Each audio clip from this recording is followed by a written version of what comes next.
നിങ്ങൾ BSNL air fibre കണ്ടോ? എന്നാ അതൊക്കെ കണ്ടോളൂ. ഇതാണ് BSNL എയർ ഫൈബർ. ഈ ഒരു മെത്തേഡിലാണ് BSNL എയർ ഫൈബർ സെറ്റ് ചെയ്യുന്നത്. ഒരു 30 MB പാക്കേജിൻ്റെ സ്പീഡ് ടെസ്റ്റും കൂടെ ഞാൻ ഈ വീഡിയോയിൽ ആഡ് ചെയ്യുന്നുണ്ട്.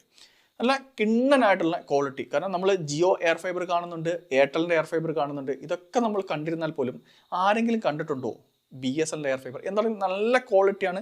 4 വർഷമായിട്ട് ഈ ഒരു എയർ ഫൈബർ ടെക്നോളജി യൂസ് ചെയ്യുന്ന ഒരു കസ്റ്റമർ എടുത്ത് പോയപ്പോൾ ഞാൻ എടുത്ത വീഡിയോ ആണിത്.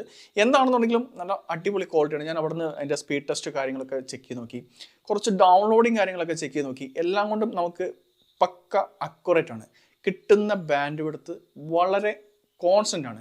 കാരണം ഞാൻ അപ്ലോഡിംഗ് ഒക്കെ ചെയ്ത് നോക്കി, 30 MBPS 3 MB/s സ്പീഡിൽ നമുക്ക് ഗൂഗിളിലോട്ടൊക്കെ കൺകറൻറ്റ് നമുക്ക് അപ്ലോഡ് ചെയ്യാൻ പറ്റും. അതേ സ്ഥാനത്ത് നമുക്കൊരു ജിയോ എടുത്തു കഴിഞ്ഞാൽ അപ് ടു ആണ് പറയുന്നത്. നമുക്ക് ഒരിക്കലും ആ ഒരു 30 MBPS കൊണ്ടുവരിക. എപ്പോഴും വേരിയേഷൻ ഉണ്ടാവും, പല വേരിയേഷൻ. പക്ഷേ BSNL ഞാൻ കണ്ടതിൽ നല്ല കിട്ടിലൻ ക്വാളിറ്റിയിലുള്ള ഒരു വേരിയേഷനും ഇല്ലാത്ത നല്ല അടിപൊളി ബാൻഡ് കൊടുത്താണ് കണ്ടിരുന്നത്. നമ്മൾ ജിയോയും എയർടെലൊക്കെ എടുക്കുമ്പോൾ അതിലൊരു കോംബോ പാക്കേജുകളുണ്ട്. OTT, അതുപോലെ തന്നെ മറ്റ് ആപ്ലിക്കേഷൻസ്, അതുപോലെ TV ചാനൽ. ഇതൊന്നും BSNL എയർ ഫൈബറിലില്ല.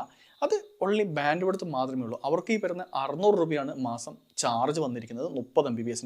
എന്താണെന്നുണ്ടെങ്കിലും നല്ലൊരു കിടിലൻ ഐറ്റം തന്നെയാണ് BSNL എയർ ഫൈബർ.